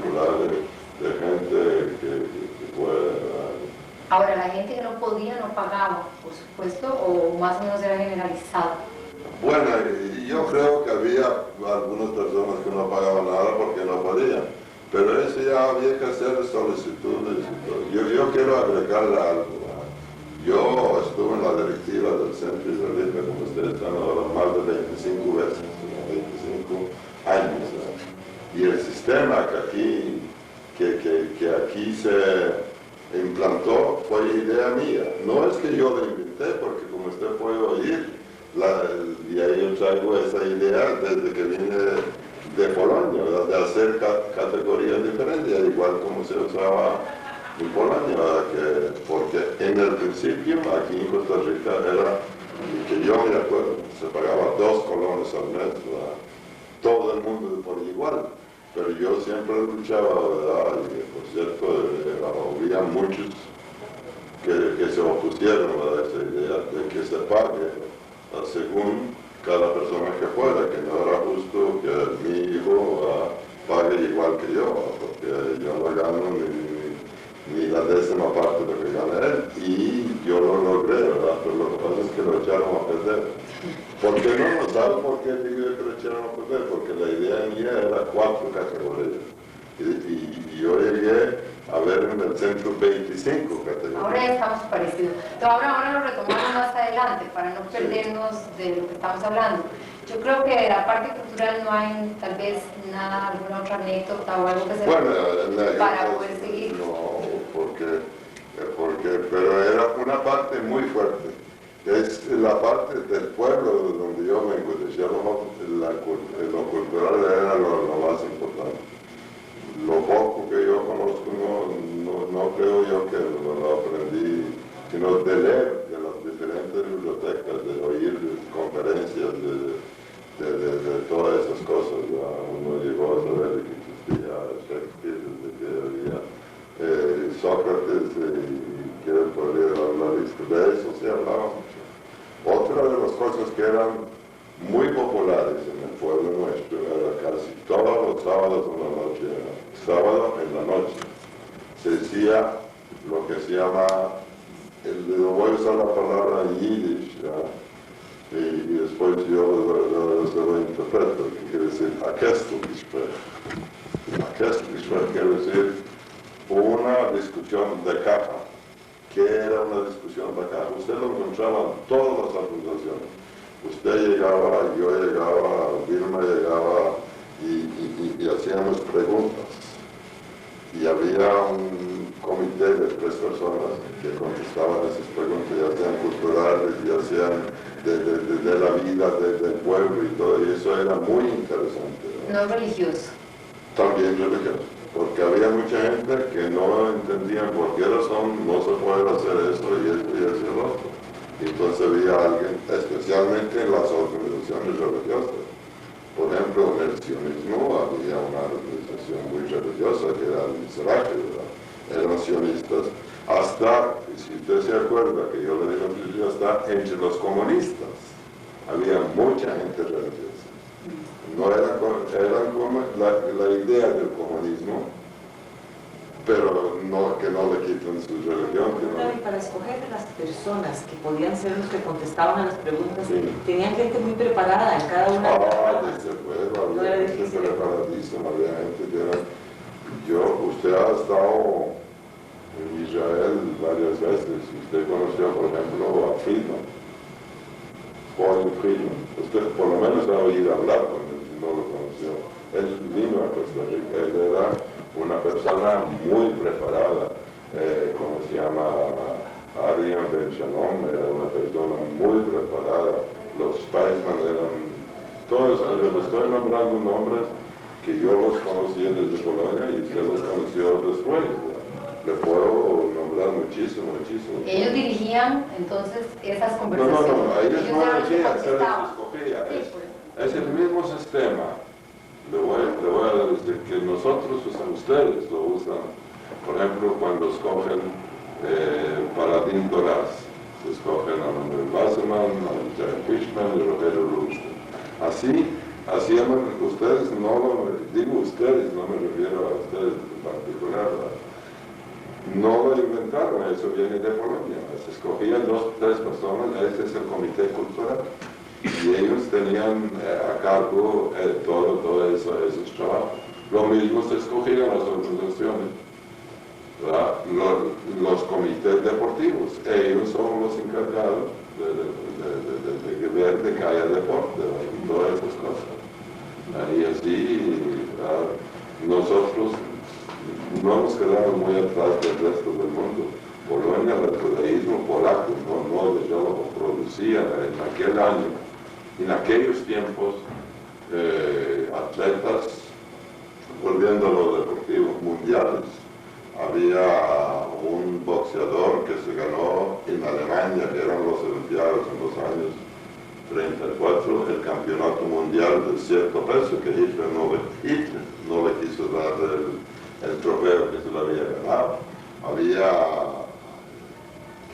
jugadores de fútbol mundialmente conocidos. Ustedes no se acuerdan, claro que no, ¿verdad? Pero yo sí sé, aquí en Costa Rica vino una vez el ACOA de Viena a jugar fútbol. Lo mismo que lo que pasó en Viena pasó en Chernobyl también, no era nada diferente. El ACOA es un equipo netamente judío. Y así es que nosotros producimos, ¿verdad? Y en literatura ni hablar, ¿verdad? En literatura, el judaísmo polaco produjo no grandes, sino gigantes, genios. Había personas en todo, en medicina, en todo. Me gustaría tal vez para rematar esta parte cultural y empezar a hablar de la migración, algo que comentamos antes de irnos y que no quedó grabado. Usted nos estaba contando qué era lo que bailaban, qué piezas, y después nos estaba comentando cuáles de esos eran, digamos, las más conocidas. Tal vez nos hace una referencia a esa. Bueno, lo más popular en aquellos años, yo estoy hablando del año 35, hasta que yo llegué, que son solo 2 años que me emigré a Costa Rica, era el tango. El tango era, como decir hoy día, el rock and roll. En todas partes donde ustedes. ¿Cómo se llamaba la canción que usted nos dijo, el tango, que salió en la película? El último domingo, en polaco se llamaba, pero había muchísimas canciones. Aunque ustedes me preguntan, ¿cómo aprendía uno a esas canciones? ¿Verdad? Yo le puedo cantar una canción de aquellos tiempos ahora mismo entera, yo me acuerdo todavía. Porque andaba gente que sencillamente no estaba muy bien económicamente. En Varsovia se metían en los patios, ¿verdad? Los edificios tenían 4 pisos, ¿verdad? Se paraban en el patio, en el centro, ¿verdad? Podían vivir en cada edificio 100 familias y se ponía a cantar las canciones del último momento y todo el mundo les daba 1 centavo o 5 centavos según lo que ponían. De eso vivían, pero de una vez de eso comenzó a hacerse popular esa canción. Ya en el tiempo mío, en los años del 30, ya había radio, aunque en Chernobyl el radio lo que había eran, yo no creo que llegó a 5 radios en toda la ciudad, ¿no? Pero sí había radio. En la municipalidad había un radio que todos los sábados en la noche. Es que mucha gente se da la idea de que nos mataron, no era correcto. Por ejemplo, el sábado en la tarde yo quiero mencionar especialmente eso. Cuando todo el mundo había terminado de comer y todo, ¿no? Entonces se iba a la ley. Usted seguro la vio, la ley quiere decir como un parque. Y caminaban cientos de parejas y parejas hombres, parejas mujeres y parejas, ¿cómo se llama? Hombre con mujer. Y también, entonces, los municipios o los empleados de la municipalidad pusieron radio arriba para oír música. Y uno aprendía las canciones que estaba de moda en aquel tiempo. Así es que eso también de eso no me queda puesto ninguna duda, ¿verdad? Que era muy popular el vals y también parecido al paso doble, pero un poquito más rápido porque hay que brincarla, ¿verdad? Y además la polka era baile nacional por ahí. ¿Y qué otros bailes había? Y claro, Polonia sí tenía músicos muy extraordinarios, como era Chopin. ¿Y en las fiestas judías bailaban esos bailes, ¿no? Claro que sí. Tenía música. Pues hasta a veces, ¿verdad? Las muchas fiestas no permitieron que bailara, no permitieron los padres, y hombres como mujeres. Pero las mujeres solo se ponían a bailar, los hombres también se ponían a bailar. También había bailes hasídicos. Pero el baile hasídico, ya cuando yo era joven para bailar, ya para mí había muerto. Ya yo me interesaba, a mí me gustaba ya bailar tango, vals y todo eso. Bueno, Abraham, tal vez para continuar, ¿cuál fue la situación que estaban pasando ustedes en Yelevo que los decidió su papá a salir de Polonia y emigrar? Bueno, económicamente, si uno se acuerda de los años desde el 28 en adelante, era mala, peor se puso en Polonia. ¿Por qué? Peor en Yelevo, especialmente. ¿Por qué? Le voy a explicar. Ustedes se acuerdan que yo les dije que en Polonia se producía cuero barato, ¿no? De mala calidad. Entonces, cuando por esa parte pertenecía a Rusia, todo era prosperidad, porque eso iba muy adentro en Rusia, más adentro, mucho más frío hacía, más fácil se vendía ese tipo de material y había prosperidad en el Yelevo. Cuando Polonia quedó una república independiente, entonces eso comenzó a desaparecer y desaparecer poquito a poco, y la gente ganaba menos, muchísima gente. Por ejemplo, la familia de Vilma, la familia del lado de la mamá, que yo conocía más porque éramos familia, digo éramos porque ya no existe, ¿no? Y como se llama, cambiaron, en lugar de hacer cuero, comenzaron a hacer lo que se llamaba Yiddish pelz. Usted sabe lo que es un pelz. Un pelz se hace de piel de oveja y que tiene adentro, tiene todo ¿cómo se dice? Fite, ¿verdad? Un peludito. Exactamente, y calienta mucho. Y afuera era una preciosidad del cuerito bordado y todo, y eso se comenzó a vender y era una industria nueva. Los que no podían emigrar comenzaron a cambiar, ¿verdad? En lugar de tener ellas, comenzaron a tener y había ese tipo de talleres, y había gente que les fue muy bien en eso, porque eso era la moda en muchos años en eso. Entonces, sigo contándole, pero mucha gente, ¿verdad?, oyó de América, no exclusivamente de Costa Rica. Nadie quería venir a Costa Rica, pero los otros países no dejaron entrar a judíos.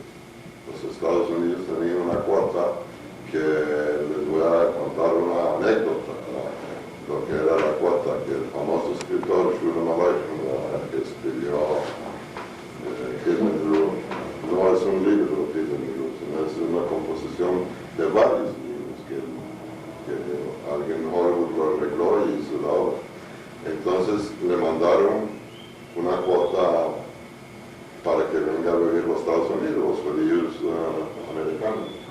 Entonces él se fue a la embajada americana y señor, permiso que tiene, dice sí, es muy cierto.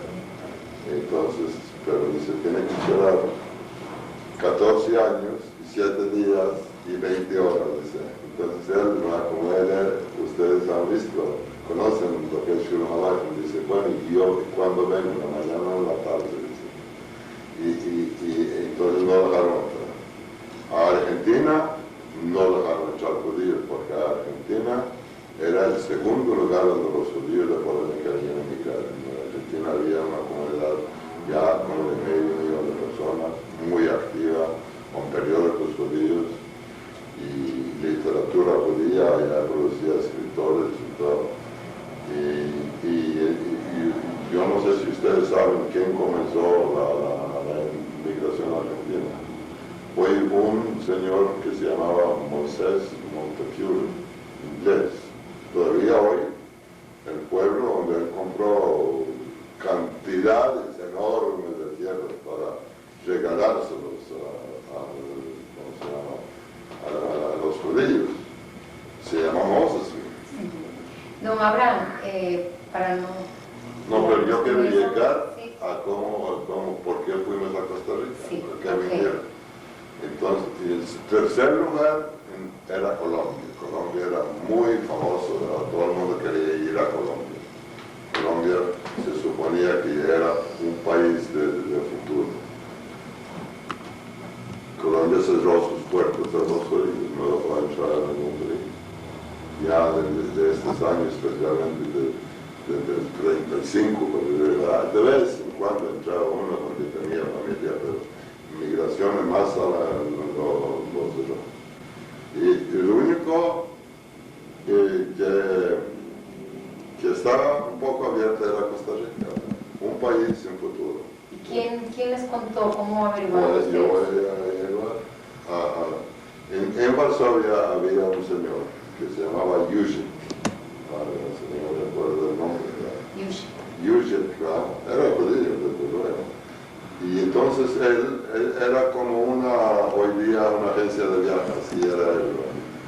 Y gente le llegaba y le decía, ¿a dónde podemos ir? ¿Verdad? Porque la situación económica, y vuelvo a decir, la situación económica era que no estaba muy bien la situación económica, la gente quería vivir, mejorar la vida, ¿verdad? Entonces, en Costa Rica, en aquellos años, comenzando del año 27 en adelante, el que tenía $25 en la bolsa podía entrar. Si usted llegaba a Limón, cualquier persona, con $25, enseñaba que tiene $25.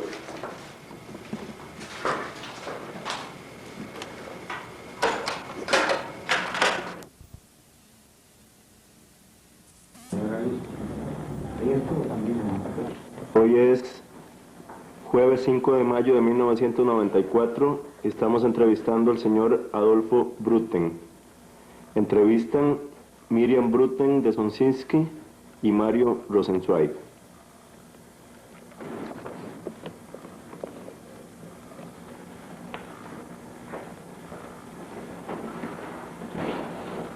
Bueno, buenas noches.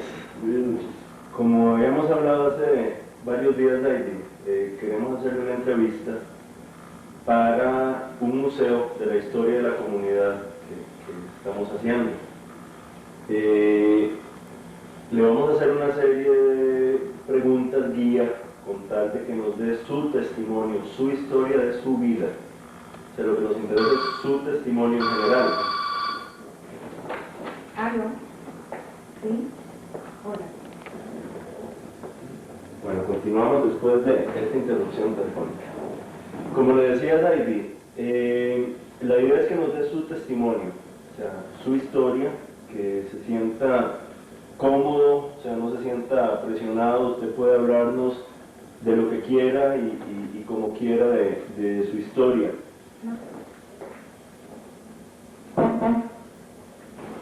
Ok, Zaidi, esto va a durar, nos veremos varias veces, o sea, porque la idea es que seamos amplios, ¿verdad? Que seamos amplios, nos vamos a ver 2, 3 veces lo que sea necesario, pero la idea es que cubramos todo, ¿verdad? Le vamos a hacer unas preguntas, pero si se siente necesitado de hablar de otras cosas, hágalo, ¿verdad? Hace rato. Sí, ok, diga lo que quiera. Ok, primero vamos a hablar un poquito sobre Polonia. Ok, entonces denos sus datos personales. ¿Verdad? Mi nombre es Adolfo Guter Mittelmann. Nací en Jericho el 19 de abril de 1916. Mi papá era zapatero, mi mamá era costurera, pero no tenía máquina en la casa, tuve que ir a trabajar con un tío mío que tenía sastrería para ganarse algo para ayudar a sostener la casa. Fuimos 7 hijos, 3 hermanos y 4 hermanos. ¿En qué año Mi nacieron? hermano mayor se llamaba Moisés, después siguió yo, después de mí eran 4 hermanas que se llamaban Ginka, Pesa, Sogo y Jara. El 7º era un hermanito que se llamaba Tercio. ¿En qué año nacieron, más o menos? ¿Usted se acuerda de eso? ¿En qué año nacieron? Bueno, mi hermana mayor nació en 14, yo en 16, después siguió el 18, el 20 o 21 así ya, y seguimos hasta el último nació, el 7º nació como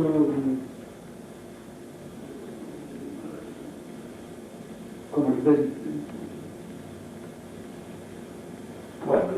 Bueno, como era 18, 20, 22, 24, como el año 26 nació el 7º.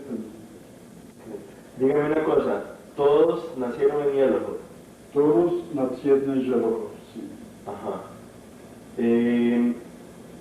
¿Siempre el oficio de su papá fue el mismo o se dedicó a otras mi cosas? papá era zapatero, anduvo en los pueblos a remendar zapatos, calzados y era, mejor dicho, una casa muy pobre.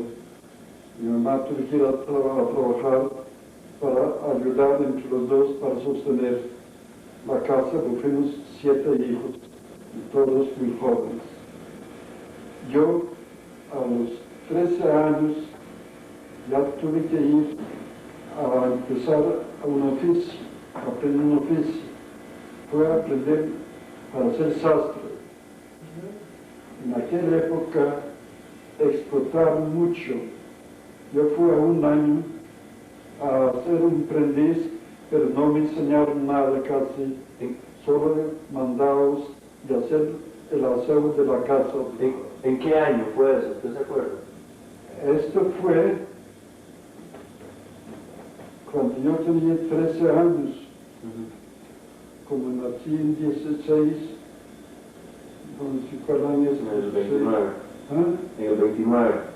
Entonces, en el año 29. Ajá. Después, el segundo año, fui a trabajar al otro maestro. Pero espérese, va muy rápido. Cuéntenos un poquito antes, digamos, antes de que saliera de la casa, cómo vivían, cómo era la casa, cuántos vivían en cada cuarto. En asuntos de educación, fui al Haile de pequeño, aprendí en Yiddish, y después, cuando empecé a trabajar, ya fui a cursos nocturnos. Después, cuando yo tenía ya 18 años, mi mamá se enfermó y se lo llevaron a Varsovia, al hospital Chiste. De ahí yo me fui a Varsovia y me quedé trabajando ya en Varsovia. ¿Trabajando en qué? Mi mamá ¿Trabajando en qué? en sastrería. Sí. Ahí trabajó en una sastrería o cómo era. Cuéntanos un poquito del trabajo. Trabajé en sastrería como un empleado, como se llama, como un un trabajador ¿Era una sastrería de judíos o no? judío, sí, sastrería judío, sí.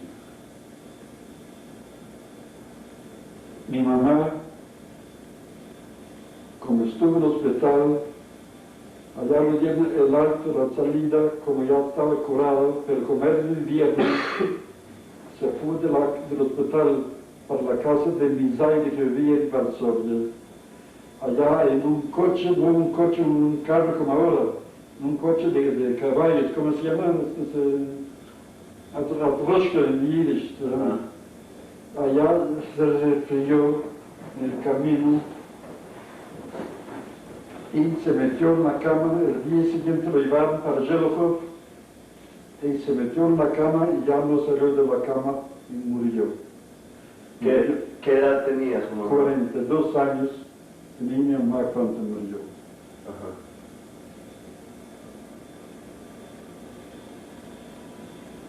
Yo sigo trabajando y mi hermana mayor se fue para Shara esperando que le manden un certificado.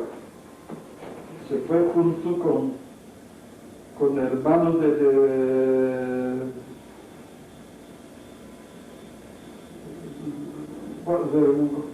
¿cómo se llama?